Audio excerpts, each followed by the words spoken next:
Mtazamaji wa Force News Tanzania, karibu tufanye tathmini ya mabadiliko ya kimaendeleo yaliyoanza kuonekana katika klabu ya Manchester United. Usisahau kusubscribe chaneli hii ili uendelee kuhabarika kutoka hapa. Mimi ni Joseph Gelvas. Manchester United imekuwa ikiteseka kwa miaka mingi tangu kocha wake wa muda mrefu Sir Alex Ferguson alipostaafu. Changamoto zimekuwa nyingi kocha baada ya kocha, tangu Moyes aliporithi mikoba ya Ferguson, kisha Van Gaal, Mourinho, Ole Gunnar, Ten Hag na hivi karibuni Ruben Amorim. Matokeo duni, ukosefu wa mataji makubwa na roho ya timu iliyopotea. Mashabiki wengi wamekuwa wakiita hali hii ni ukosefu wa utulivu, mbinu zinazoshindwa na wachezaji wanaocheza bila furaha au kujitolea kamili. Lakini tangu Januari 13 mwaka 2026, wakati Michael Carrick alipoteuliwa kama kocha wa muda, hadi mwisho wa msimu wa mwaka 2025-2026 baada ya Amorim kufukuzwa kazi, kila kitu kimebadilika kwa kasi ya ajabu. Je, Carrick ndiye tiba au dawa ya ugonjwa huu wa muda mrefu? Anza kwa ushindi mkubwa. Carrick alianza kwa kasi isiyoaminika. Ushindi wa magoli 2-0 dhidi ya Manchester City, derby ya Manchester nyumbani Old Trafford. Ushindi wa kwanza dhidi yao nyumbani tangu mwaka 2023. Ushindi wa 3-2 ugenini dhidi ya Arsenal, ushindi wa kwanza ugenini dhidi yao tangu mwaka 2017 na kufikia ushindi wa 100 dhidi ya Arsenal.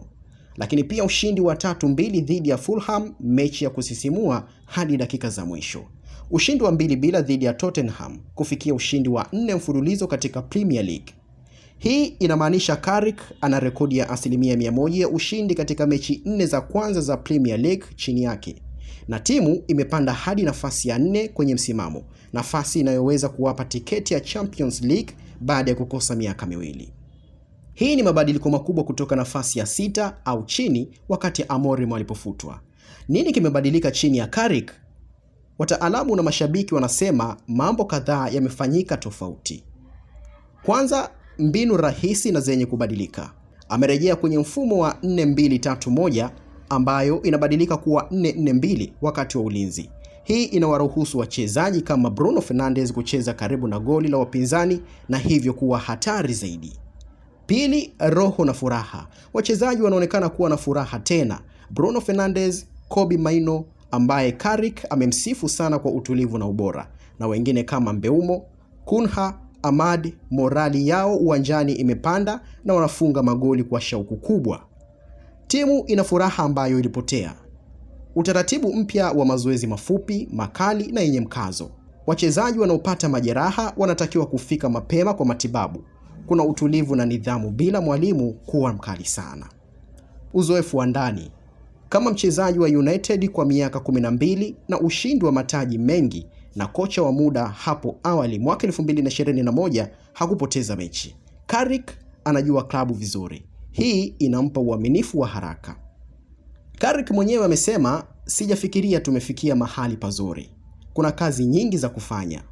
Anasisitiza kuwa klabu haiwezi kufanya uamuzi wa haraka kuhusu kocha wa kudumu, ingawa ametoa kidokezo kuwa angependa kubaki, akisema I feel at home here.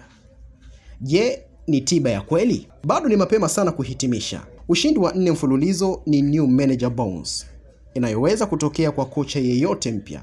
Wengine wanasema Carrick hana jina kubwa kama Luis Enrique, Thomas Tuchel au Carlo Ancelotti ambao wanaweza kuwa watahiniwa wa kudumu majira ya kiangazi.